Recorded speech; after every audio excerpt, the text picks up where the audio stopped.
नमस्कार विद्यार्थी मित्रांनो, आपण आजच्या व्हिडिओमध्ये एलसीएम काढण्यासाठी एक सोपी आणि छोटीशी मेथड आहे ती मेथड बघूया। त्या मेथडचं आपण नाव ठेवलं आहे LCM by cross multiplication method. Okay, तर क्रॉस मल्टिप्लिकेशन करून आपल्याला एलसीएम फाइंड करता येतं। ओके, तर आपण काय करू, सुरुवातीला दोन नंबर घेऊ। एक नंबर आहे 12 आणि दुसरा नंबर आहे 18।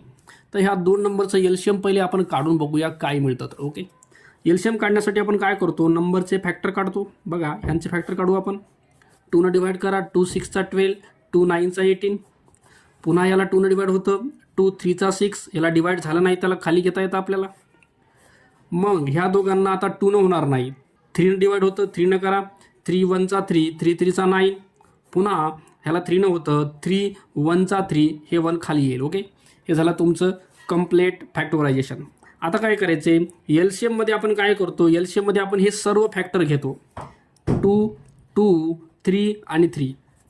चला यांचा प्रोडक्ट करा, हे 2 आणि 2 झालं 4, 3 आणि 3 हे झालं 9, आणि 9 आणि 4 हे झालं 36। हे आलं तुमचं एलसीएम। ओके, आता हेच एलसीएम आपण एका छोट्या मेथडमध्ये बघूया। ही जी मेथड झाली ही मेथड आहे प्राईम फॅक्टरायझेशन मेथड, बरं का। आता आपण एका सोप्या याच्यामध्ये एलसीएम काढूया। ते कसं करायचं बघा, तुमचे एलसीएम काढण्यासाठी नंबर असणार आहेत 12 आणि 18। ओके, तर काय करायचं, डायरेक्ट ह्या नंबरला डिव्हाइड करायचं, ह्यांना लेस करायचं, जेवढं होईल तेवढं लेस करायचं, शेवटपर्यंत लेस करायचं, बरं का। ह्याच्यामध्ये काहीच कॉमन राहू नये।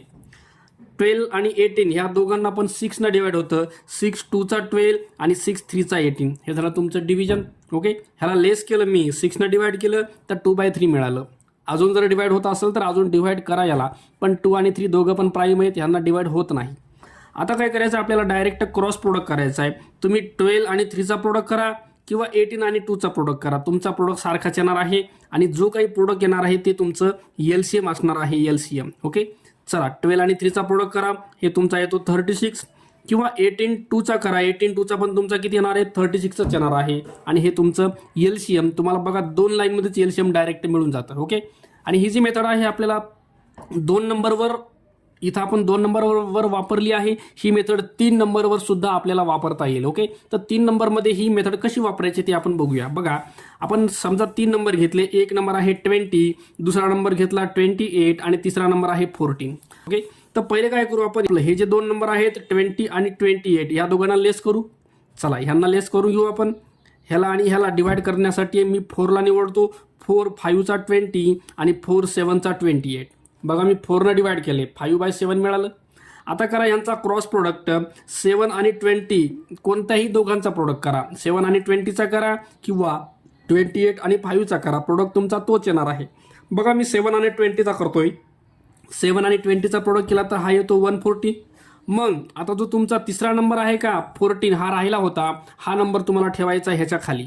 ओके, चला ह्या दोघांना आता लेस करा। ह्या दोघांना जर लेस केलं तर 14 1 चा 14, हे 0 तुमचा इथं राहील, इथं 14 1 चा 14। ओके, आता करा क्रॉस प्रोडक्ट, 140 1 चा किती येणार आहे, 140 येणार आहे, आणि 14 10 चा करा, 14 10 चा पण किती येणार आहे तुमचा, हे पण तुमचा 140 येणार आहे। तर हे काय आहे, हे तुमचं आहे एलसीएम। ओके, तर 3 नंबरचं एलसीएम तुम्हाला अशा प्रकारे करायचं आहे। ह्याच्यामध्ये 4 नंबर जरी आले तरी पण तुम्हाला एलसीएम ह्याच प्रकारे काढता येईल, बरं का।